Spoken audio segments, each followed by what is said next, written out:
بسم الله والحمد لله والصلاة والسلام على رسول الله وهو الذي جعلكم خلائف الأرض ورفع بعضكم فوق بعض درجات ليبلوكم فيما آتاكم إن ربك سريع العقاب وإنه لغفور رحيم. عن أبي هريرة رضي الله تعالى عنه قال: أتى رسول الله صلى الله عليه وسلم رجل فقال: يا رسول الله أي الصدقة أعظم؟ قال رسول الله صلى الله عليه وسلم: أن تصدق وأنت صحيح. بحمد الله تعالى، بفضل الله تعالى، بحکم اللہ تعالی. میرے اللہ جل جلالہ نے اسلام کے اندر ہمیں ایک خوبصورت نظام زکوٰۃ عطا فرمایا ہے.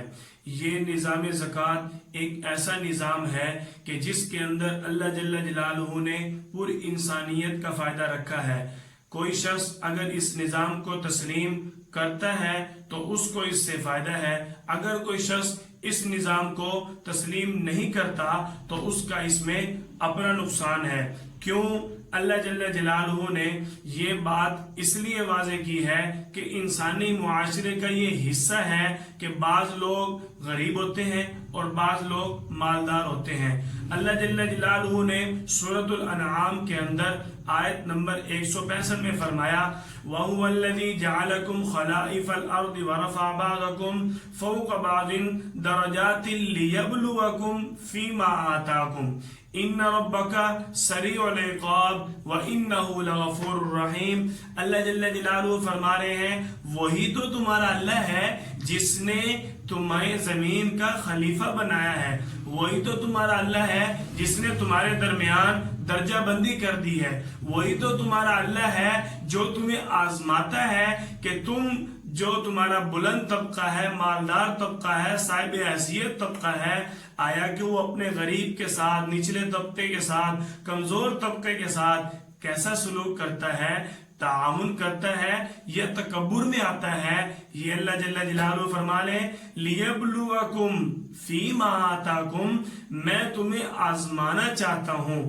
ان ربک سریع العقاب، اور تیرے رب کی جو سزا ہے وہ بہت مضبوط ہے، اور اگر تیرا رب درگزر کرنے پہ آئے تو بڑی رحیم.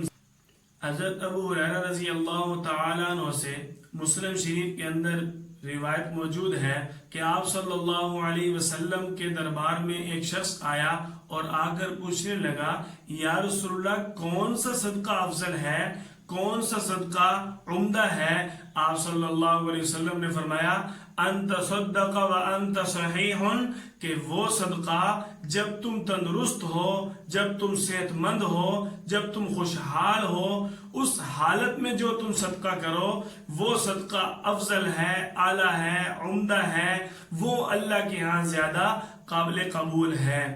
دیکھو، انسانی فطرت کے اندر یہ لازمی بات ہے کہ ایک طبقہ کمزور ہے، ایک طبقہ دولت مند ہے.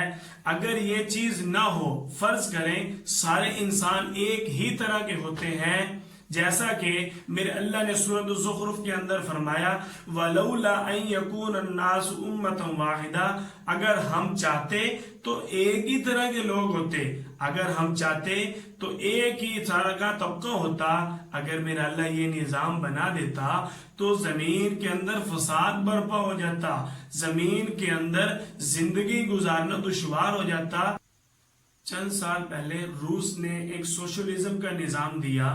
اس نظام کا مقصد یہ تھا کہ ہر انسان کی ایک ہی نظام زندگی ہوگی، ایک ہی طرح کا نظام ہوگا، کوئی کسی شخص کی کمائی کی ملکیت نہیں ہوگی. اس نظام نے انسان کو ملکیت سے محروم کر دیا، انسان کو ملکیت کا اختیار ختم کر دیا، انسان سے ملکیت کا اختیار چھین لیا. یہ ایک انسان کی غیر فطرتی بات تھی. انسان اس چیز کو تسلیم نہیں کرتا کہ وہ محنت کرے اور اپنی کمائی کو نہ دیکھے. ہر انسان کی یہ خواہش ہوتی ہے کہ میں محنت کر رہا ہوں تو میں اپنی کمائی کو بھی دیکھوں. اس لیے یہ نظام چلتے چلتے چند سالوں بعد اپنی موت خود ہی مر گیا. اس کے بعد ایک نظام کیپٹلزم کے نام سے جو شروع کیا گیا، اس نظام کا مقصد یہ تھا کہ سرمایہ دارانہ نظام بنایا جائے اور جو امیر لوگ ہیں، سرمایہ دار لوگ ہیں، مال ان کی ملکیت ہوگی۔ دیکھو، سرمایہ دارانہ نظام میں چند لوگوں کے ہاتھوں میں دولت گھوم رہی ہے، چند لوگ امیر ہیں، امیر سرمایہ دارانہ نظام میں امیر تر ہوتا جا رہا ہے، اور اس سرمایہ دارانہ نظام کا نقصان یہ ہے کہ غریب غریب تر ہوتا جا رہا ہے۔ یہ نظام بھی انسانی زندگی کو تنگ کر رہا ہے، انسانی زندگی اس سے اکتاتی جا رہی ہے۔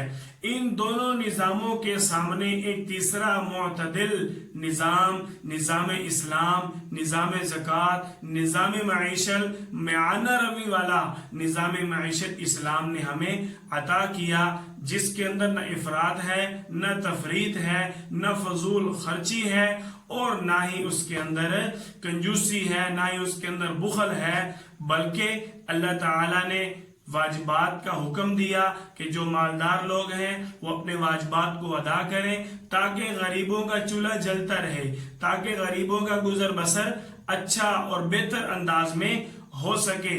یہ اسلام کا نظام خوبصورت، پر امن، پر سکون اسلام کا نظام، نظام زکوٰۃ، نظام معیشت، پر سکون، پر امن، معتدل، میانہ روی والا نظام، یہ انسان کی زندگی کے لیے ایک خوبصورت نظام ہے۔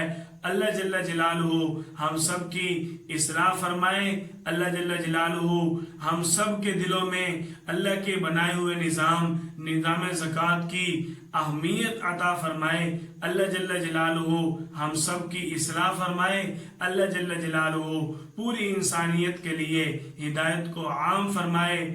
آمین ثم آمین بجاہ النبی الکریم صلی اللہ علیہ وسلم والتسلیم۔